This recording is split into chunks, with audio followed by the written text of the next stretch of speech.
Francis Maxwell here. This is my take on Legend.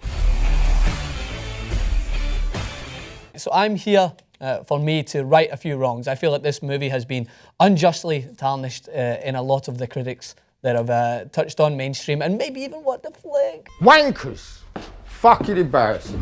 I want to talk about this movie because for me it was one of the standout performances of the year, and to set aside the critic standpoint, just from a fan, I really enjoyed this movie, right? So first of all, Tom Hardy is he received a lot of the British Critics' Choice Award for this. His performance to play both twins, both of the Krays, was phenomenal. He was able to captivate an audience, portray it as if it's hard to tell that it's actually the same guy playing two characters. I think that's a tough thing to do, and I think he did a very good job in doing that. For me, this wasn't just showing Tom Hardy in a new light. I've seen this Tom Hardy. For those of you that are fans of Tom Hardy way back in the BBC days, if you haven't, go and see Martina Cole's The Take. This is when Tom Hardy was at his best. He channels his inner Cockney douchebag as you see in this one. And I think that this kind of takes me back to that. It takes me back to when Tom Hardy really was, in my view, at his best. And this is what I love to see from him. So there's a few problems that people have voiced about this movie. One, that they can't understand what he's saying, right? So if you go back and listen to tapes of the Krays, especially Reggie, Reggie, I thought, when you look back at the tapes of him historically, as I will tell you, I'm a big fan of learning about these brothers and what they meant in the significance of violence in the UK.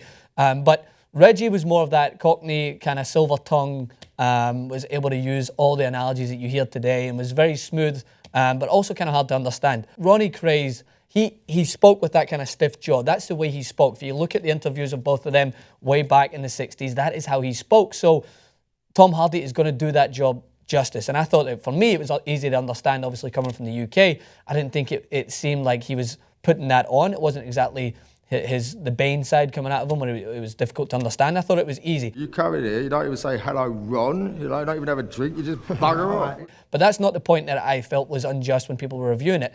They were viewing it as a movie. This, for me, was a live-action version of the book wrote by John Pearson. John Pearson wrote a book on Ian Fleming, the creator of James Bond. He's a very famous novelist in England. Brian Helgeland directed this movie based on that book. When you've read that book, it takes a lot of different sides to it. There's a lot of different stories that went around based on these two characters. It's called Legend because these two, their name was transcendent. You mentioned the name Kray in that time. You mentioned the name Kray even moving forward with gangsters in England, and people took you serious. They feared you because that's what these two brothers stood for, right? So that is what the name Legend comes from, because they were transcendent in what they stood for as gangsters. David Bailey, a photographer, took a picture of these two. That was just unheard of. These were clear gangsters. People knew what they were up to, but still, they were glamorized. They were viewed as celebrities. People wanted to go to their clubs. Frank Sinatra actually had his bodyguards hired by the Krays. That is the significance that these guys had. So from the movie, I felt it was pretty harsh to compare it to the previous Kray movie that was out in the 90s. I believe I think it was the Spandau Ballet brothers that played the characters. For me, they weren't hard enough to play those two, so Tom Hardy immediately gets a step ahead of them. That's why I like this movie. But that movie in the 90s took Violet Kray's view on it.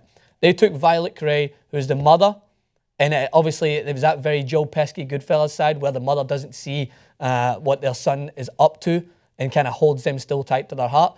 That was a cool take to go towards it. But my take on this is that with Emily Browning narrating this, Frankie Kray, the wife of Reggie, I thought that was genius. I thought that was a very intricate way to tell this story, because we know of the Krays. If you're from the UK, you know of the Krays. But no one really speaks of the tragic downfall of being associated with them. Frankie Kray suffered probably the ultimate fate of being associated with Reggie Kray. And I loved how she was narrating this from start to finish, and I think that gave this movie a different edge. It didn't follow suit with all the documentaries. It didn't follow suit with the original Kray movie in the 1990s. It took its own direction, and I loved that about it. I think that it spoke from a side of tragedy, not in the sense of the legend of the word being like Snatch or Goodfellas or portraying the glamour of this, but portraying the dark side of being notorious gangsters. And that is what happened with Frankie Kray. She got caught up in this. She fell in love with the sharp-suited, silver-tongued brother of the two. Reggie was trying to associate himself as a businessman, but his brother Ronnie was dragging him into the gangster life, dragging him into it, because Ronnie was a paranoid schizophrenic. That's the only way he could handle this lifestyle, is to be a gangster, is to be violent. And I felt that Tom Hardy did a fantastic job of that. And to see that portrayed through Frankie's eyes made the movie all the better. It made that side of them come to life. Not a lot of stories has really talked about the conflict between the two brothers. This movie really took that to the forefront. In that scene where Reggie kills Jack the Hat, which did happen, whether or not Ronnie was involved in it, in terms of actually holding him there to be killed, or Ronnie was the reason why Reggie went to do this. That is what the movie portrayed, and that is what many people believed. That line where Tom Hardy says, "I'm killing him because I can't kill you," that for me brought the full movie to life. I think that was the main story of it. Frankie portrays the devastation of being associated with the craze and the tragedy. I mean, she's got Shakespeare lyrics wrote on her gravestone. How much more of a dramatic tragedy could you portray in that? Whereas Ronnie Cray, he was the main star of this show. He's the reason why these two brothers came down, basically, because he wanted to drag his brother back into it, back into the violence, paranoid schizophrenic, open homosexual at that time. I thought that Tom Hardy did a just job of it. So for me, I mean, I think there was historical inaccuracies. It said that Frankie Cray was married to, it seemed like they were married for a long time before she split. I think historically it was 2 weeks before she left, and then killed herself 2 years later.